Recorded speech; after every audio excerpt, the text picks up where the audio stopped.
പന്തിരങ്കാവ് കേസിൽ രാഹുൽ നിരപരാധി എന്ന് പരാതിക്കാരി കഴിഞ്ഞ ദിവസം ഒരു ലൈവ് ഇട്ടിട്ടുണ്ട്. പരാതിക്കാരി അങ്ങനെ മീഡിയ ഒക്കെ ഇപ്പോൾ റിപ്പോർട്ട് ചെയ്യുന്നുണ്ട്. എന്തൊക്കെ ബഹളമായിരുന്നു 3 ആഴ്ചയ്ക്ക് മുമ്പ് വരെ കേരളത്തിലെ മീഡിയ ഒക്കെ റിപ്പോർട്ട് ചെയ്ത വാർത്തയാണ്. അതിൻ്റെ ഹെഡിങ് ഒക്കെ ഞാനൊന്ന് വായിച്ചേപ്പിച്ചു തരാം.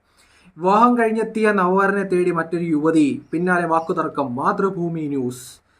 പന്തിരങ്കാവ് ഗാർഹിക പീഡന കേസ്, SHOയ്ക്ക് സസ്പെൻഷൻ. ന്യൂസ് 18. അങ്ങനെ ഒരു സർക്കിൾ ഇൻസ്പെക്ടറിന് സസ്പെൻഷൻ മേടിച്ചു കൊടുത്ത കേസാണ് നമ്മൾ പറയുന്നത്. ഞാൻ അവളെ തല്ലിയെന്നുള്ളത് സത്യമാണ്. Reporter live. പ്രതി രാഹുൽ വിവാഹ തട്ടിപ്പ് വീരൻ. ന്യൂസ് 18.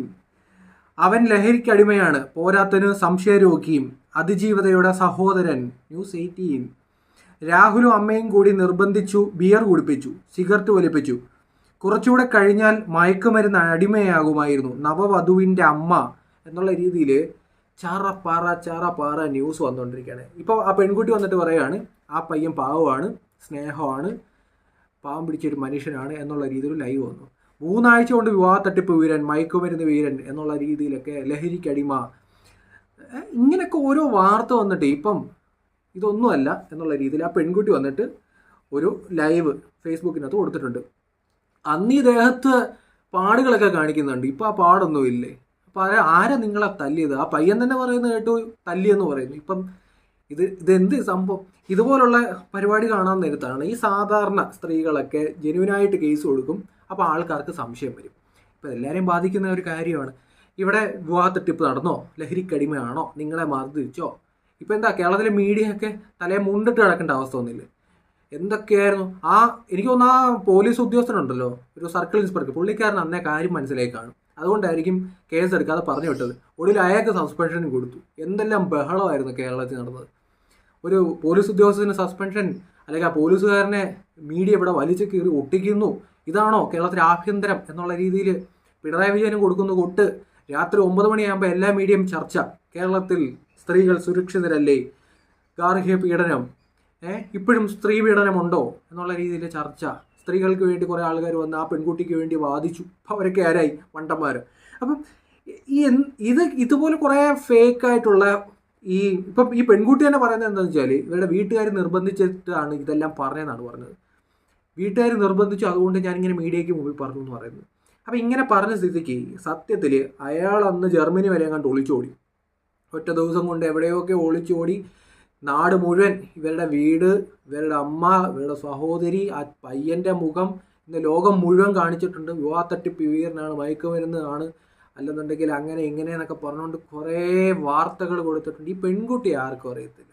പെൺകുട്ടിയുടെ മുഖമൊന്നും ആരും പബ്ലിഷ് ചെയ്യുന്നില്ല. പെൺകുട്ടിയുടെ മുഖം മുഴുവൻ ബ്ലറാണ്. ഞാനും കണ്ടില്ല കേട്ടോ. ആ പെൺകുട്ടി ആരാന്നൊരു എനിക്കറിയത്തില്ല, ഞാൻ കണ്ടിട്ടില്ല.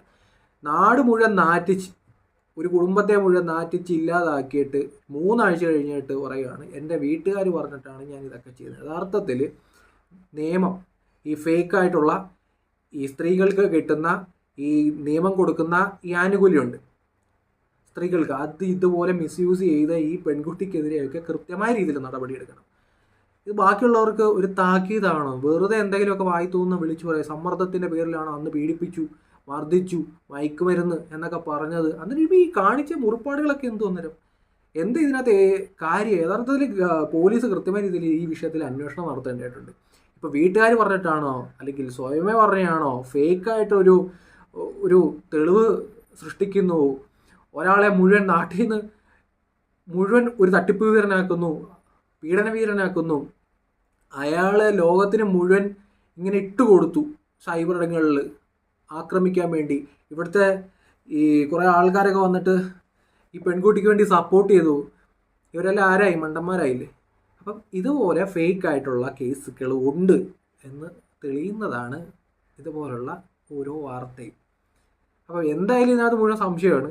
ഏതെങ്കിലും ഒരു പക്ഷത്തൊന്നും നമ്മൾ നിൽക്കാൻ പറ്റുന്നില്ല. കാരണം ഇത് വിട്ട കേസാണ്, അലമ്പ് കേസാണ്. 2 പക്ഷത്തും എന്താണ് ഇപ്പം ഒരാൾ പറഞ്ഞ് അടിച്ചു എന്ന് പറയുന്നു, ഒരാൾ കൊണ്ടു എന്ന് പറയുന്നു, ഒരാൾ പറയുന്നു എനിക്ക് അയാളോട് ഭയങ്കര സ്നേഹമാണ്, ഞാൻ യഥാർത്ഥത്തിൽ ഇപ്പം പറഞ്ഞില്ലെങ്കിൽ അയാളെ ക്രൂശിക്കപ്പെടും എന്നൊക്കെ പറയുന്നു. എന്ത് നടക്കുന്നേ? യഥാർത്ഥത്തിൽ ഈ വിഷയം വളരെ ജെന്യുവനായിട്ട് വിഷയം എവിടെയെങ്കിലും പറയാൻ, ഒരു കംപ്ലൈൻറ്റ് രജിസ്റ്റർ ചെയ്യാൻ പോകാൻ നേരത്ത് സംശയത്തോടെ ഇനി ആൾക്കാരെ, പ്രത്യേകിച്ച് സ്ത്രീകളെ നോക്കും. ആര് കാരണം? മറ്റൊരു സ്ത്രീ കാരണം. വെറുതെ ഒരുത്തനെ ഉള്ള തലയിലെല്ലാം കേസ് വിട്ടിട്ട് ഉള്ള മീഡിയ മുഴുവൻ വലിച്ചു കീറി ചർച്ച നടത്തി ആക്ഷേപിക്കാൻ പറ്റുന്നതെല്ലാം ആക്ഷേപിച്ച് അവരുടെ കുടുംബത്തിലാരും ആത്മഹത്യ ചെയ്യാഞ്ഞത് ഭാഗ്യം ആ പയ്യൻ്റെ വീട്ടിൽ. അങ്ങനെ ആക്രമിച്ചിട്ട് ഇപ്പോൾ പറയുകയാണ് അയ്യോ ഇങ്ങനൊന്നും ഉണ്ടായിട്ടില്ല, ഇതൊക്കെ വീട്ടുകാർ പറഞ്ഞിട്ട് ചെയ്യിപ്പിച്ചാണ്. ആദ്യമേ വീട്ടുകാർ പറഞ്ഞ് ചെയ്യിപ്പിച്ചാണെങ്കിൽ ആ വീട്ടുകാരെ പൊക്കി അകത്തിടണം. അമ്മാതിരി കലാപരിപാടിയാണ് അവർ ചെയ്തത്. നാട്ടുകാരെ മുഴുവൻ പറ്റിച്ചു, ഈ സിസ്റ്റത്തെ പറ്റിച്ചു, ഗവൺമെൻറ്റിനെ പറ്റിക്കുന്നു. ഇവിടുത്തെ പോലീസുകാർക്ക് ഒരു പോലീസുകാരന് സസ്പെൻഷൻ മേടിച്ചു കൊടുക്കുന്നു. ആ പോലീസ് ഉദ്യോഗസ്ഥരെ മുഴുവൻ ടാർഗറ്റ് ചെയ്തു, ആക്രമിച്ചു ആ സ്റ്റേഷനിൽ.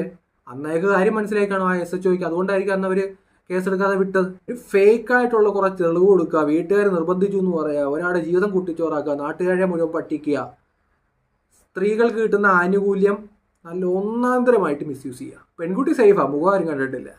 ആ പയ്യൻ്റെ മുഖം എന്ന് പറയുമ്പോൾ നിങ്ങൾ യൂട്യൂബിൽ കയറി ഈ കേസിൻ്റെ ഒന്ന് അടിച്ചു കൊടുത്തു കഴിഞ്ഞാൽ ഇങ്ങനെ വരും: തട്ടിപ്പ് വീരൻ, മയക്ക് മരുന്ന്, അധോലോകം എന്ന് വരെ പറയാഞ്ഞ കാര്യമായി.